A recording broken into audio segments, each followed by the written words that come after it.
Vice President of the United States of America, at this press conference on the occasion of his visit to Hungary. I'd like to welcome Prime Minister Viktor Orban, Hungarian and American delegation members. I'd like to ask Prime Minister Viktor Orban to deliver his statement. Good afternoon, ladies and gentlemen. If you'll allow me, I'm going to speak in my mother tongue, Hungarian. I'd like to respectfully and cordially welcome Vice President Vance in Hungary. The last time a vice president from the US visited Hungary was 35 years ago, and we haven't had such a high-ranked American dignitary in Hungary for 20 years. And 20 years, that's quite a long period of time. With the election of President Trump, I believe a golden era has been ushered in our relations. We have enumerated the year of records was 2025 in terms of economic cooperation. 26 also is increasing impetus. We have increased our turnover with 50%, and we had 30 American companies announce FDI to the tune of 100 billion Hungarian forints. We've also strengthened our cooperation, expanded it with space technology and defense. We owe gratitude to President Trump and Vice President Vance for standing by Hungary during the past years. The United States of America is the strongest country in the world, and I am happy to say that they are our allies today. The peace and the security of Hungary, therefore, is guaranteed. Ladies and gentlemen, we also discussed the fact that Europe is heading towards one of the worst energy crises of all times. We are seeing drastic price hikes, and if we do not take measures on time, we are going to see a shortage of energy, oil, and gas. And in this situation, it is especially important that we have the energy cooperation between the US and Hungary, without which we would not be able to guarantee the energy needs of Hungary, and we could not cap our utility prices. We have talked about the United States' efforts to achieve peace. Hungary has always supported the US and President Trump personally in this peace effort. We've been living in the shadows of a war for 4 years now, and we are convinced that if President Trump were the president in 2022, there would not be a war now. It would not have started. And if the Europeans, especially Brussels, would not be blocking the peace efforts of the president, peace would prevail, would have been reinstated in Ukraine for a long time already. I've also explained to the vice president that Hungary is experiencing very, very, very harsh and very open interference by foreign security services into our elections. This is why we especially welcome the decisions of the President of the United States of America, with which he has closed the financial taps that supported interference into the elections of other countries. I've been waiting for a long, long time for this meeting, and I'm very grateful that we met today. I am grateful that we were able to discuss with the Vice President the pressing issues, the great issues of Western civilization. I am not sharing any secret when I say that there is a continuous discussion between us, an exchange of experiences related to government work, especially in 4 areas. 1, migration. Number 2, gender ideology. Number 3, family policy. And number 4, global security. Because in these fields, Hungary has amassed substantial experiences and quite an extended network of contacts in Eastern Europe and the Balkans. And as a result of our discussions today, we have agreed that it is in the interest of both parties to continue this cooperation, and that the strategic cooperation between the 2 countries is going to be continuous and will be continued. Thank you very much for honoring us with your presence, for coming to Hungary. Miniszterelnök úr, köszönöm szépen. Prime Minister, thank you very much. And now I ask J.D. Vance to deliver his statement. Well, Thank you, Prime Minister, first of all, and thanks to the people of Hungary for welcoming me. This is a beautiful city, a city that I've been to once before on a personal trip probably 5 or 6 years ago. And I remember the first time that I came to this beautiful country, my wife was about 20 weeks pregnant with our second child. And now we've come back to Budapest, and my wife is 20 weeks pregnant with our fourth child. So there's an interesting way in which our trips to Hungary have rhymed. I also want to thank the President of the United States, who of course is a dear friend of Prime Minister Orban and a very strident supporter of Prime Minister Orban, because together the President of the United States and the Prime Minister of Hungary have been able to do amazing things. And we're here because we want to celebrate those amazing things. We want to build upon those amazing things. And of course, I want to help as much as I possibly can the Prime Minister as he faces this election season, which I believe is happening in just about a week, the election to elect the next Prime Minister of Hungary. Now, I don't expect, of course, the people of Hungary to listen to the Vice President of the United States. That's not primarily why I'm here. But I did want to send a signal to everybody, particularly the bureaucrats in Brussels who have done everything that they can to hold down the people of Hungary because they don't like the leader who has actually stood up for the people of Hungary. And I think it's important to say that. There are so many things that we could point to. There are so many economic pieces of cooperation, so much investment that's come into Hungary from the United States. I think Viktor Orban has been the single most profound leader in Europe on the question of energy security and independence.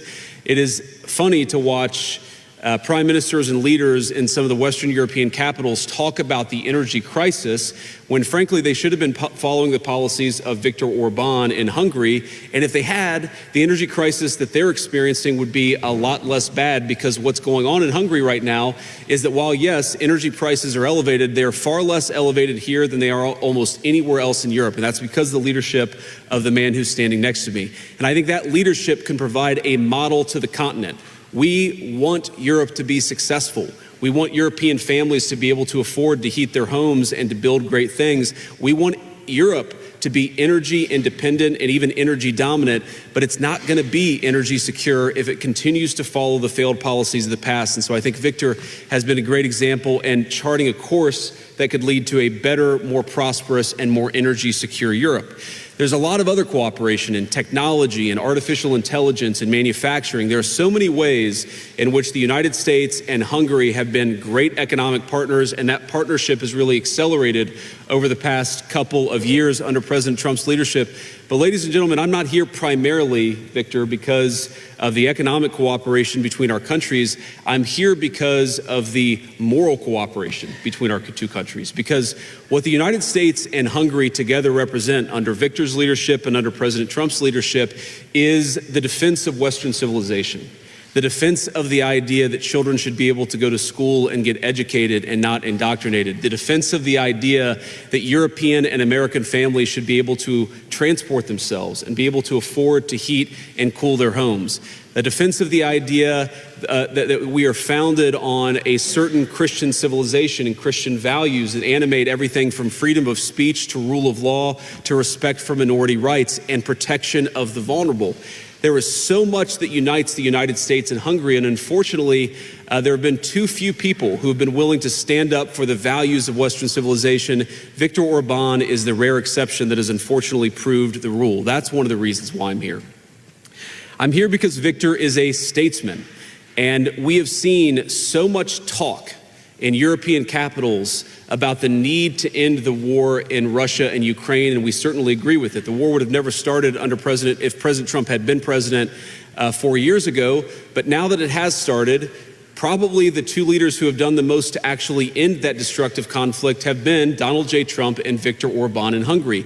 And they've done it through diplomacy, through talking to people, through trying to understand what the Ukrainians and the Russians need to end the war. We're going to continue to participate in that process, but I think that it is a testament to the people of Hungary that you're a country of 10 million people, but I'm telling you, I've sat in all the rooms and I've been on all the phone calls. Your leadership has been a far, far more important and constructive partner for peace than almost anyone anywhere else in the world, and that is a great testament, I think, to the wisdom and the courage of the people of Hungary. And then finally, I just want to say one final observation about this election.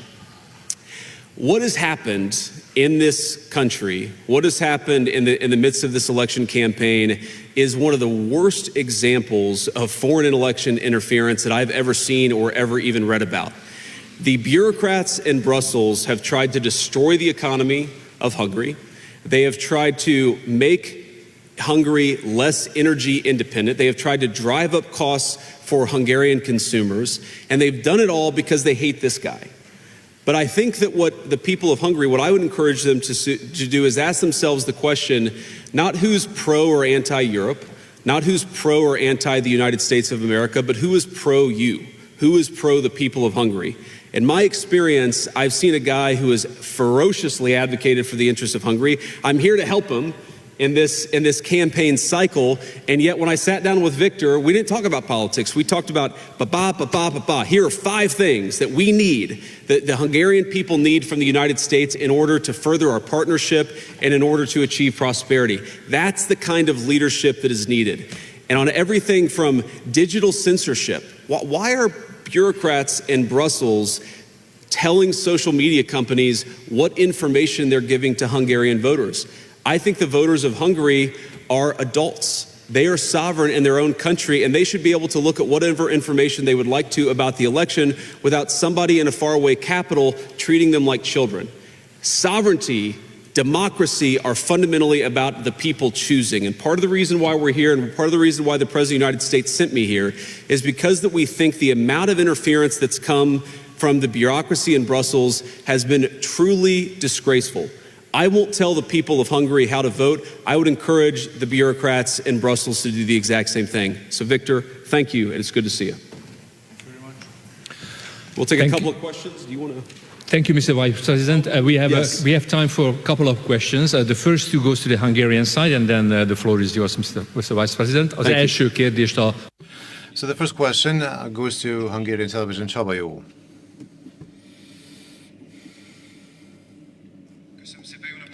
Thank you very much and good afternoon. I would not like to stand up because of the cameras. Thank you. I have 2 questions. One is to Mr. Prime Minister and the other one is to Mr. Vice President. From the Prime Minister, I would like to ask if they touched upon the possibilities of ending the Russian-Ukrainian war during the negotiations. And from the Vice President, I would like to ask you to comment on the threats of President Zelensky towards Hungary and personally towards Viktor Orban. Thank you. Okay. Beszéltünk az orosz. We did touch upon the Russian-Ukrainian war, which is a painful subject. We're talking about a war waged between 2 Christian countries. Moreover, in the territory of Europe. So these 2 sentences actually set out how serious this war is.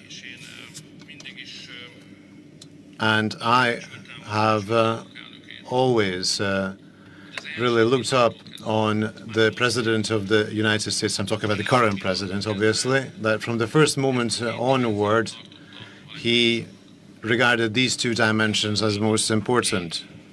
In Europe, 2 Orthodox, deeply Christian countries are waging a war where tens and hundreds of thousands of people die and become injured for life. This is so terrible that you have to stop it at all costs. And since the United States, prior to President Trump, was in favor of this war, for us, the current position of the United States is indeed very valuable because it is fundamentally pro-peace. So if a Hungarian and a U.S. politician meet, they cannot avoid talking about the Russian-Ukrainian war. Moreover, this war is being waged in the neighborhood of Hungary. Hungarians also die in this war, since in the current territory of Ukraine, multiple Hungarians live who are drafted,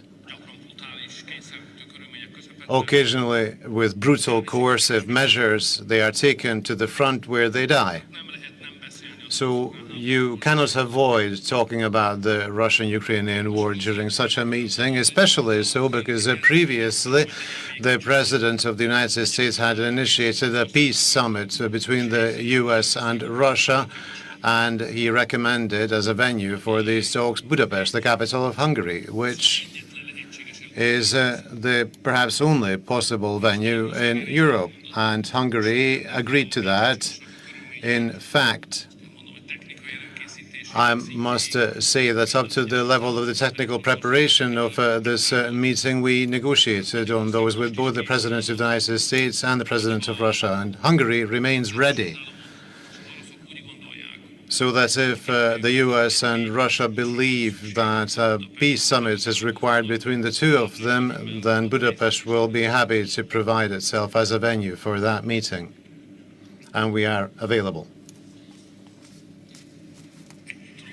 And that's all I can say to you. Thank you for your willingness to host. And just to answer your question, so I'm not aware of President Zelensky threatening Viktor Orban. I know that there have been a lot of people who have threatened Viktor and have frankly not just threatened the people of Hungary, but have actually tried to exact costs on the people of Hungary because their leadership has been one of the few that's been wise and smart about the conflict between Russia and Ukraine. Now, look, you don't have to defend the morality of the war. I think Viktor has. I certainly have. The President of the United States has condemned the invasion. We don't like the war. We want it to stop. That's not the question. The question is, how do you make it stop? And the answer is not by politicians who stand at microphones and beat their chests and act tough when somebody else's children are going off to fight in a conflict. You do it through sustained diplomacy. And so I'd ask the people of Hungary, and not just Hungary, but the people all across Europe, what is the alternative to peace? Is it to continue feeding young men into this terrible, terrible war, to continue this completely ridiculous cycle of violence, or is it to get serious about diplomacy? Is it to continue to have skyrocketing energy prices to the point where European economies are on the verge of collapse, or is it to sit down and get serious about a peaceful resolution? The reason the President of the United States has been so dedicated about this is not because it affects us as personally as it does the people of Hungary or Europe. In fact, we're much more insulated, as all of you know, from what's going on in Russia and Ukraine than most countries anywhere else in the world. The President has asked us to work so diligently on it because he knows that it's bad. It's bad for commerce, it's bad for morality, it's bad for human life. We need to actually engage in some real diplomacy. Viktor has been better at anybody at helping us understand what is it the Ukrainians need and what is it that the Russians need in order to achieve peace. We're going to keep on working on that process. As you've all heard the President say, this war has been the hardest of all the wars that he's worked on to solve, but we're going to keep on working at it. The President has ordered us to keep on working at it, but we need people. We need people in Europe who understand the stakes and understand how to get this negotiation done. Viktor's been a great part of it, which is why the President asked him about the Budapest summit, because I think we're ever going to get these leaders together, this is the perfect place to do it, a place of real statesmanship, a place that has shown itself very willing to be a positive force for peace. Thank you very much. The second question goes to Patriota Noemi Német. Thank you very much. Good afternoon to you. I have one question to each of the participants. Mr. Orban, you have mentioned the serious energy crisis that we are facing. The ships that have been able to pass the Strait of Hormuz are just reaching Europe. Now that there is no oil coming from Russia or from Middle East, what do you think will happen with Europe, with Hungary? And what can the Hungarian-American Energy Corporation mean for Hungary? And what do you think, will Brussels also lift the sanctions on the Russian energy? If I may. Please. So, according to recent U.S. intelligence reports, Ukraine may have interfered in the American elections, helping the Democrats. It has also come to light that the Ukrainian intelligence treats Hungary as an operational zone as well. What kind of political motivation could be behind Ukraine targeting conservative, patriotic political forces both in the United States and in Hungary? Thank you very much. I think there is definitely a new situation in Europe, but the Hungarian elections are perhaps tightening our horizon. restricting our horizon. Therefore, we are not paying as much attention because of the elections to the developments. Of course, because we Hungarians are mainly preoccupied with the outcome of the elections next Sunday. However, there is something that is going to change everything that's happening. The thing is that the strategy that the Europeans have followed to support Ukrainians so far has ended, has failed. This strategy has failed.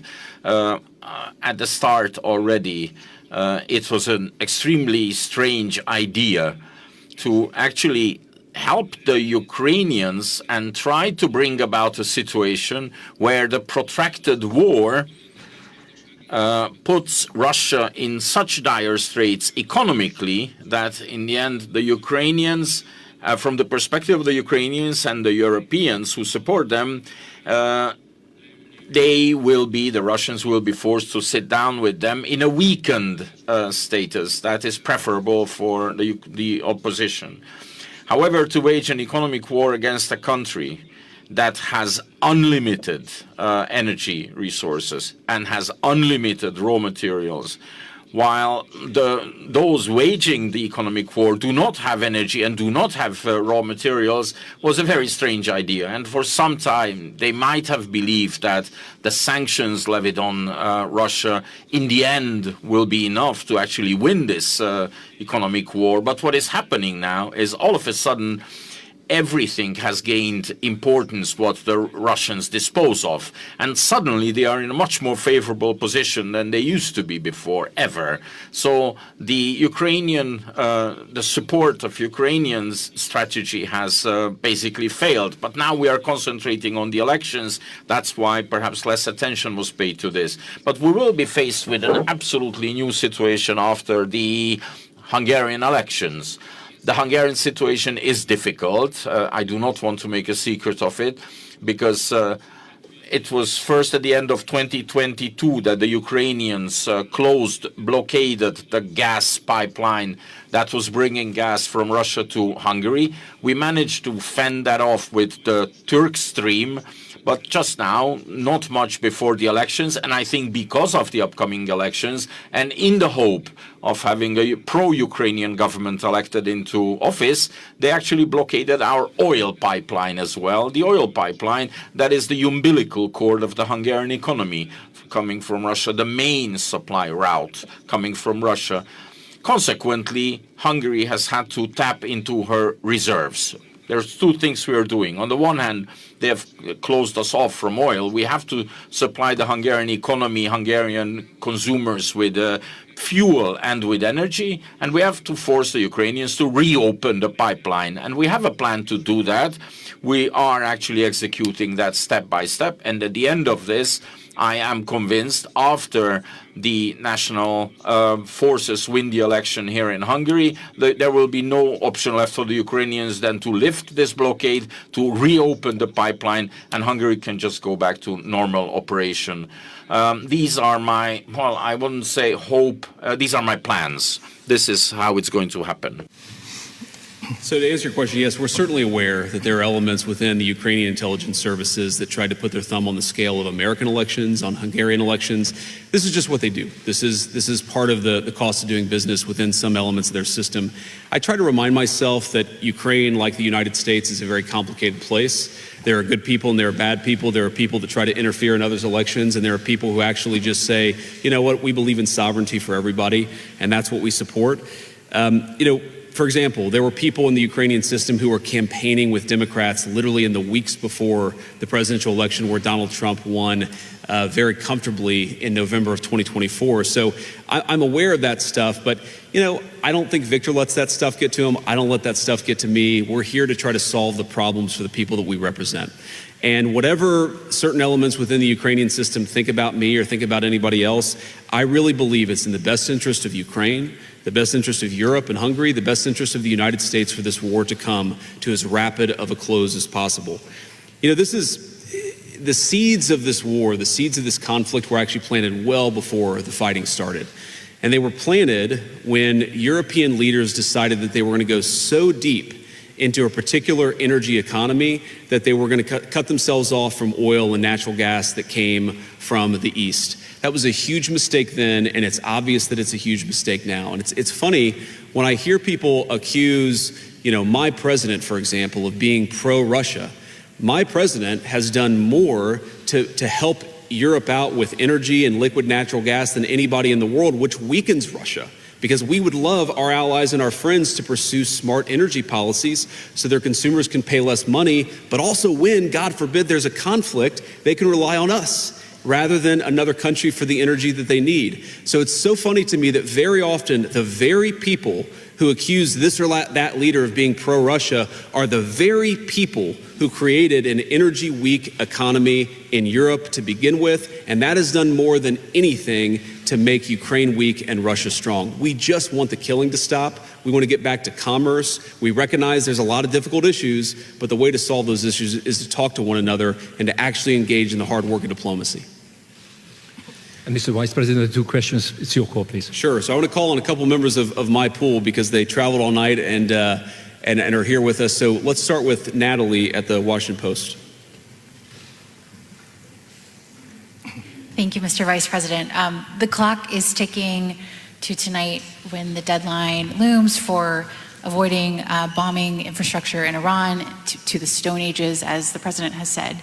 Do you have any new information to believe that a deal can be reached by then? And secondly, there's been some rhetoric from this administration, your administration, about this war, God supporting the United States in this war and the strikes against Iran being part of God's will.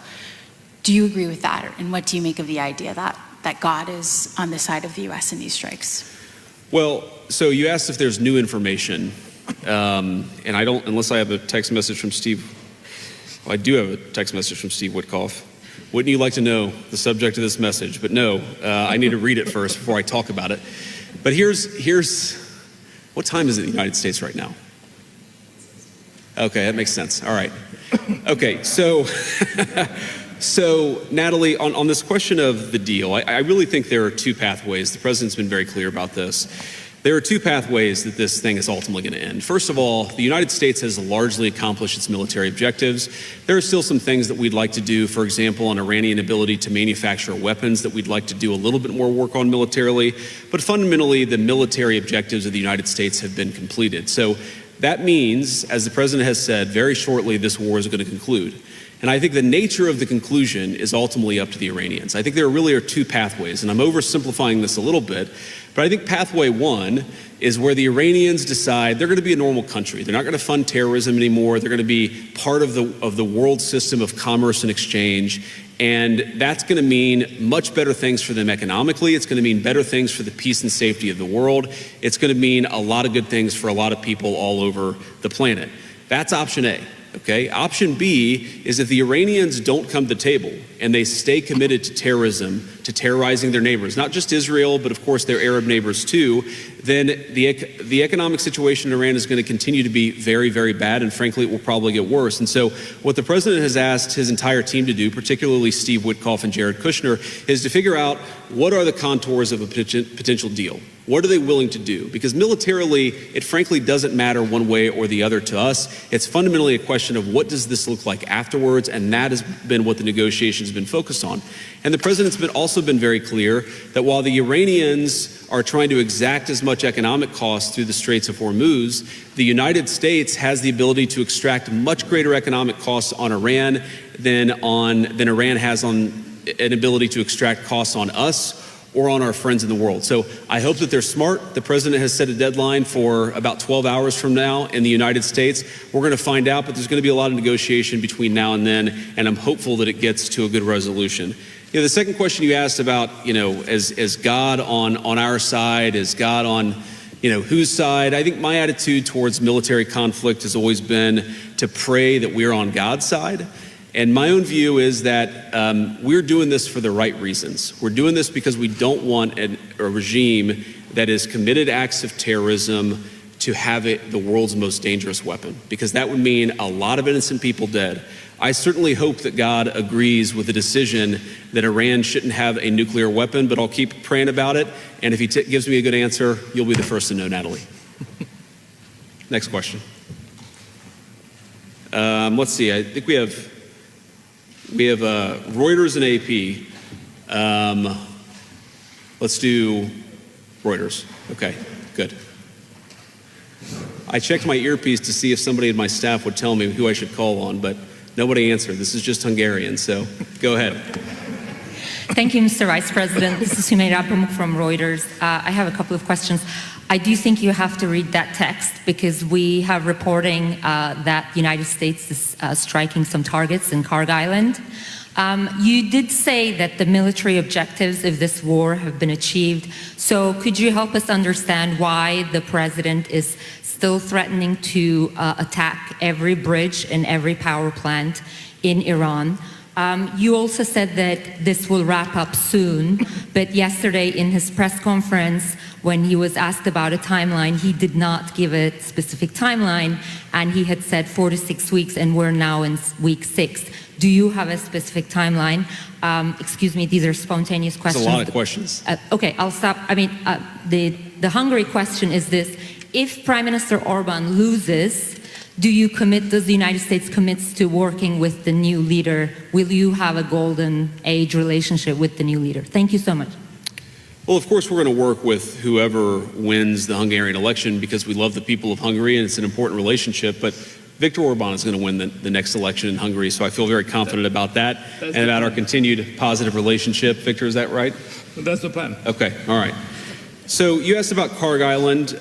My understanding, having talked to Pete and General Kane about this, is that we were going to strike some military targets on Karg Island. I believe we have done so. The president's deadline has been followed by us and everybody else, and he said very clearly, we're not going to strike energy and infrastructure targets until the Iranians either make a proposal that we can get behind or don't make a proposal, but he's given them until Tuesday at 8 o'clock. So I don't think the news in Karg Island represents a change in strategy or represents any change from the President of the United States. He continues to say the deadline is 8 o'clock. And the deadline is for what? Fundamentally, what Iran is trying to do, because they've been defeated militarily, is they're trying to extract as much economic pain on the world as possible. And the President of the United States is a man who recognizes leverage, that if the Iranians want to exact a certain amount of pain, the United States has the ability to exact much, much greater pain. The President doesn't want to do that. I don't want to do that. That's why we're negotiating so aggressively. But fundamentally, the ball is in the Iranians' court. Now, I think the president has talked about this. One thing I will say is that the Iranians were not the fastest negotiators before the war started, and they are certainly not the fastest negotiators now. So we recognize there's some delay sometimes in transmitting messages from one person to another, but we feel confident that we can get a response, whether it's positive or negative. We're going to get a response from the Iranians by 8 o'clock tonight.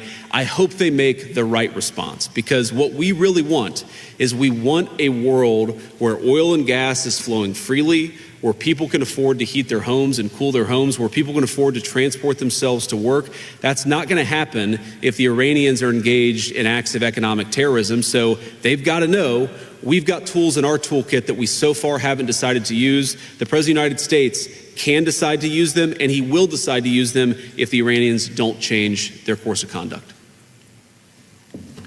I think that's it. Mr. Vice President, Miniszterelnök úr, köszönöm szépen. Thank you very much, Mr. Prime Minister, Mr. Vice President. That concludes our press conference. Thank you very much for being with us, and goodbye.